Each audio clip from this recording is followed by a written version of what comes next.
6 orang yang diyakini telah menjual jiwanya ke setan. 1. Paus Sylvester 2. Sungguh amat mencengangkan seorang pope yang amat dihormati di Prancis pada abad ke-10 dan mempunyai pengetahuan yang luas di bidang matematika, astronomi, ataupun mekanik ternyata dicurigai telah menjual jiwanya ke setan. Sang Paus Sylvester II adalah pencipta organ hidrolik, jam pendulum, serta memperkenalkan huruf dan angka Arab ke daratan Eropa Barat. Dia juga menulis buku tentang matematika, ilmu pengetahuan alam, teologi, musik, dan filosofi. Setelah kematiannya, rumor mulai berkembang yang mengatakan bahwa kecerdasan dan kejeniusannya adalah hasil dari perjanjian Paus tersebut dengan setan. Entah ini benar atau tidaknya. 2. Niccolo Paganini. Niccolo Paganini adalah seorang pemain biola terbesar dan terhebat yang pernah hidup. Dia sudah belajar memainkan mandolin pada umur 5 dan mulai membuat lagu pada umur 7. Di umurnya yang ke-12, Niccolo mulai bermain di depan publik. Namun sayang, di umur 16 dia mengalami depresi yang menjadikan suka minum alkohol dan mabuk-mabukan. Lalu di usianya yang ke-22 ia tampil lagi dan langsung menjadi superstar musik pertama di masanya. Paganini mampu memainkan 3 oktav di 4 senar dalam rentangan tangan, suatu prestasi yang hampir mustahil bahkan menurut standar sekarang.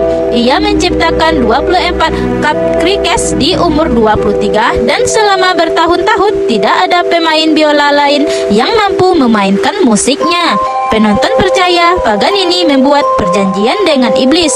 Beberapa penonton bahkan mengaku melihat setan membantunya selama penampilannya. Pada akhirnya, setelah ia meninggal, tubuhnya ditolak untuk dikubur di penguburan Katolik di Genoa. 3. Gilles de Rais. Gilles de Rais dilahirkan di keluarga termuka di Britania. Ia tumbuh menjadi seorang pemuda yang pintar, berani, dan sangat menarik dengan jenggot hitamnya yang kebiruan. Setelah ayahnya meninggal, dia mewarisi kekayaan yang bisa dibilang tidak terhitung lagi. Namun, Gilles mendapatkan serangan demi serangan yang akhirnya membuat dia hampir jatuh miskin. Dalam keputusannya, Gilles mulai bereksperimen dengan sihir dan okultisme, diarahi oleh Francesco Prelati yang menjadikan Gilles kalau dia bisa membantu Gilles mendapatkan kekayaannya kembali. Namun, Gilles harus mengorbankan jiwa-jiwa anak-anak ke iblis bernama Baron. Yang terjadi berikutnya, Gilles memperkosa, menyiksa, dan membunuh sekitar 80-200 anak-anak. Gilles ditangkap dan diadili, lalu dihukum mati dengan cara digantung lalu dibakar. 4. Jenderal Jonathan Moulton. Jonathan Moulton mengawali karirnya bekerja sebagai pembuat kabinet di tahun 1745. Setelah itu, ia pergi dan memulai karir barunya sebagai prajurit New England. Dia telah bertempur dalam Perang King George, Perang Perancis, dan Perang India.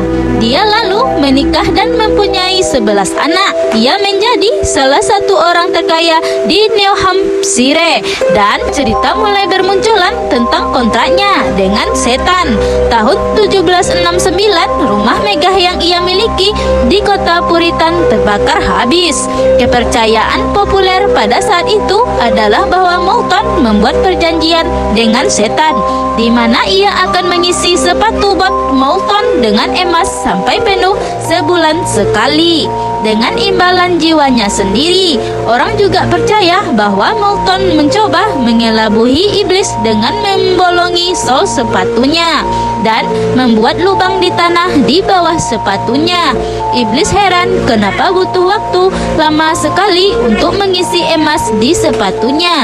Iblis lalu menemukan lubang di bawah sepatunya dan berpikir untuk membalas dendam. Ketika Moulton meninggal, tubuhnya menghilang dari peti mati dan digantikan oleh kotak berisi koin yang dicap dengan gambar setan. Peti mati Moulton dikuburkan tanpa nisan dan lokasinya tidak diketahui. 5. Giuseppe Tartini. Tartini adalah seorang komposer Italia dan pemain biola. Sama seperti Gilles, dia adalah salah satu dari komponis musik paling berpengaruh dan memiliki lebih dari 400 karya. Dia memfokuskan sebagian besar karyanya pada biola concerto dan sonata. Karya yang paling terkenal berjudul Iblis Trill Sonata. Cerita di balik karyanya tersebut bermula dari mimpi. Tartini bercerita kepada astronom Jerome Ladande bahwa ia bermimpi iblis telah menampakkan diri kepadanya dan meminta dia untuk menjadi hambanya. Ternyata lalu menyerahkan biolanya kepada iblis untuk menguji keterampilannya. Iblis segera bermain dan menampilkan amat memukau Tartini. Ketika komposer terbangun, dia langsung menuliskan sonata, berusaha keras untuk mengingat kembali apa yang didengarnya dalam mimpi.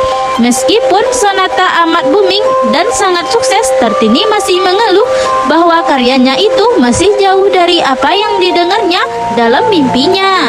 6. Cornelius Agrippa. Cornelius Agrippa adalah seorang penulis paling berpengaruh dalam masa Renaissance esoterika. Ia belajar hukum dan kedokteran tetapi tidak pernah memperoleh gelar. Dia dianggap sebagai penyihir, penulis okultisme, teolog, peramal, dan alkemis. Dia adalah seorang pemimpin dalam memperjuangkan hak wanita dan seringkali membela mereka yang dituduh melakukan praktek sihir.